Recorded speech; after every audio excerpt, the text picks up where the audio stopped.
The first thing I heard that Sunday morning in July was the sound of someone at my door. I wasn't expecting anyone, so I hesitated to open it. But after a few moments, I decided to see who it was. Standing on my front porch was a man I had never seen before. He had a friendly smile and introduced himself as George, my new neighbor. He had just moved in next door and wanted to say hi. We exchanged a few pleasantries, but I kept the conversation short before politely excusing myself and closing the door. My sister was staying with me that weekend because we had plans to visit our mom later that day. We got dressed and headed over to Mom's house, where we spent a lovely afternoon catching up and enjoying each other's company. After saying our goodbyes, my sister returned to her own home in a nearby town, and I went back to my place.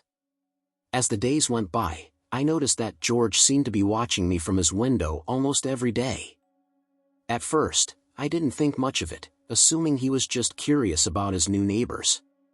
But as the weeks went on, his constant surveillance started to make me feel uncomfortable. One evening after work, I opened my front door and was shocked to find George standing in my living room. "What are you doing here?" I exclaimed, taken aback by his unexpected presence. He casually mentioned that he had used the spare key I kept hidden under a flower vase to let himself in. I was startled. How did he know about that key? Had he been spying on me all this time? I demanded that he leave immediately, but he didn't seem to take me seriously. Instead, he tried to strike up a conversation as if his intrusion was no big deal. Feeling increasingly unnerved, I raised my voice and told him to get out before I called the police. Reluctantly, he complied and left, but not without giving me one last lingering look that sent a shiver down my spine. After that unsettling incident, I couldn't shake the feeling of being watched, even when I was alone in my own home. I became paranoid, constantly checking my windows and doors for any signs of George. It was clear to me that I no longer felt safe or comfortable living next to someone who had invaded my personal space in such a brazen manner. With a heavy heart, I made the difficult decision to move out of my house and find a new place to live. It wasn't easy starting over in a new neighborhood, but I knew it was the right choice for my own peace of mind. As I settled into my new home, I tried to put the unsettling experience with George behind me.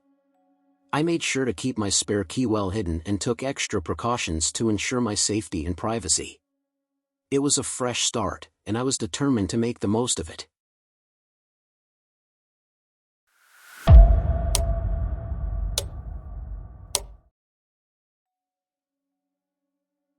In recent days, my life took an unexpected turn as I found myself facing a series of events that I never could have predicted.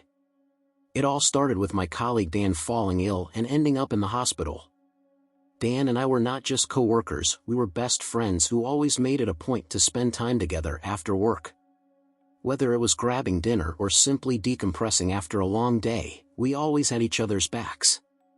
With Dan out of commission, I found myself shouldering not only my own workload but also his. The days stretched into nights as I worked tirelessly to ensure that his tasks were completed on time. It was tough going, but I knew that Dan would do the same for me if our situations were reversed. One evening, as I made my way home from work, I noticed new neighbors moving in next door. They seemed preoccupied with the move, so I decided to give them some space and introduce myself later. Little did I know how much those neighbors would come to impact my life in the days to come.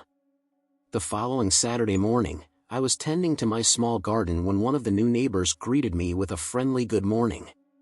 He introduced himself as John, explaining that he had recently moved from Nebraska to Kentucky. We exchanged pleasantries, and John extended an invitation to a housewarming party that evening. I declined, citing fatigue from work, but promised to make an appearance if I felt up to it. As the days went by, I would occasionally run into John outside. We would exchange brief greetings, but our interactions never went beyond that. I couldn't shake the feeling that there was something off about him, but I chalked it up to my own paranoia and dismissed it. One fateful night, I awoke to a strange noise coming from my backyard. Curiosity getting the better of me, I peered outside and saw a figure moving in the darkness. My heart raced as I realized that it was John, skulking around under the light of the moon. Panic set in as I debated whether to confront him or call the police. In the end, I chose to confront him, hoping to defuse the situation before it escalated. I swung open the door and demanded to know what he was doing in my yard. John's expression shifted from surprise to guilt as he stammered out an excuse about his child's toy being accidentally thrown over the fence. I knew he was lying, and before I could stop myself, I accused him of being a thief. Anger flared in his eyes as he lunged at me, catching me off guard. We grappled with each other in the dim light, the sounds of our struggle echoing through the night.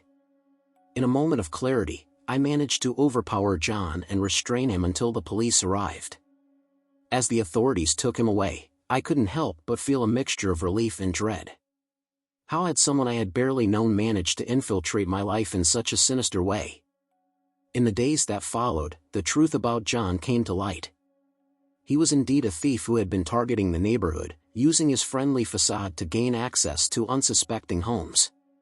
My encounter with him had been a close call, and I shuddered to think of what could have happened if I hadn't acted when I did. The experience left me shaken but grateful for the lessons it had taught me. Trust should never be given blindly, and appearances can be deceiving. It also made me appreciate the true friends in my life, like Dan, who had always had my back no matter what.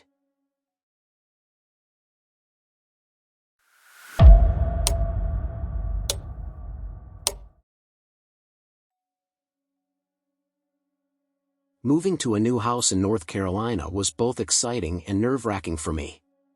The opportunity for a new job with a good salary was something I had been working towards for years. I had studied hard in university and felt that I deserved a good salary to match my qualifications. At 27 years old, it felt like the perfect time to start a new chapter in my life. My parents were back in Missouri, and my brother was serving in the Army, so it was up to me to make the most of this opportunity. I was set to start my new job in 2 days at Mr. Brandon's company. He was a young man from a wealthy family who had helped me find the house I would be living in.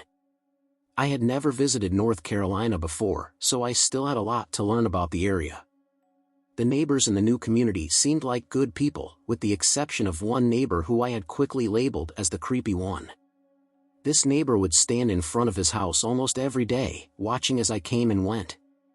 He had an unsettling look about him, and I could sense that there was something off about him. One day, he approached me and invited me into his house, claiming that he wanted to show me some voodoo rituals. I was taken aback and quickly made my escape, feeling a sense of unease wash over me. As I settled into my new house, I couldn't shake the feeling that I was being watched. The creepy neighbor seemed to always be around, lurking in the shadows and casting a dark cloud over the otherwise peaceful neighborhood. I tried to keep my distance from him, but his presence was impossible to ignore. On my first day at work, I met Mr. Brandon and the rest of the team. Everyone was friendly and welcoming, and I felt like I was starting to find my place in this new community. However, the thought of the creepy neighbor continued to nag at the back of my mind, casting a shadow over the otherwise bright future I had envisioned for myself. As the days passed, I began to notice more strange occurrences around the neighborhood. Pets went missing, strange noises could be heard in the dead of night, and a sense of fear seemed to hang in the air. I confided in Mr. Brandon about my concerns, and he assured me that I was safe and that I shouldn't let the actions of one disturbed individual ruin my experience in North Carolina. Despite his reassurances, I couldn't shake the feeling of unease that had settled deep in my bones. The creepy neighbor's presence continued to loom large, and I found myself constantly looking over my shoulder, fearing what he might do next. I considered calling the police, but I didn't want to cause unnecessary trouble or draw attention to myself. One night, as I lay awake in bed, I heard a loud banging on my door. My heart raced as I peered through the peephole, only to see the creepy neighbor standing on my doorstep, a sinister grin on his face. I quickly called the police, hoping that they would arrive in time to prevent any harm from coming to me. When the authorities arrived, they found the creepy neighbor skulking around the back of my house, a bag of strange items clutched in his hand. It turned out that he had been performing voodoo rituals in an attempt to curse me and drive me out of the neighborhood. I shuddered at the thought of what could have happened if I hadn't taken action and called for help. In the days that followed, the creepy neighbor was taken into custody, and I finally felt a sense of relief wash over me. The dark cloud that had been hanging over the neighborhood lifted, and I was able to move forward with my life without the constant fear of his presence lurking in the shadows. As I settled into my new job and my new home, I couldn't help but feel grateful for the support and reassurance that Mr. Brandon had provided me. Despite the challenges and obstacles I had faced, I knew that I was strong and resilient enough to overcome them. North Carolina may have been a new and unfamiliar place for me, but it was quickly becoming a place that I could call home. And as I looked towards the future, I knew that I was ready to face whatever challenges came my way, armed with the knowledge that I had the strength and courage to persevere.